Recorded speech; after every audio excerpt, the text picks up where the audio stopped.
But something weird happened after the outbreak of the First War in eastern Ukraine. The GRU suddenly found a way to reinvent itself. One part of that was a focus on cyber attacks. Ukraine, then the rest of Eastern Europe, then the entire world. The growth was spurred by an influx of new personnel. The GRU began attracting the most talented hackers in Russia, from distinguished university graduates to notorious cybercriminals.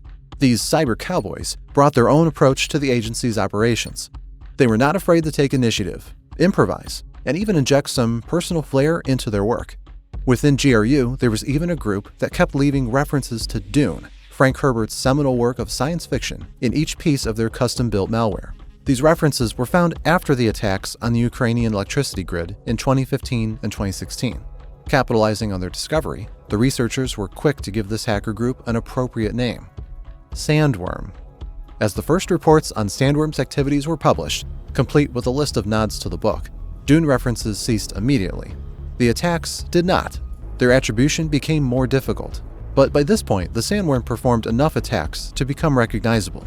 The tools they used, the hours they operated, the barely perceptible calligraphy of their code.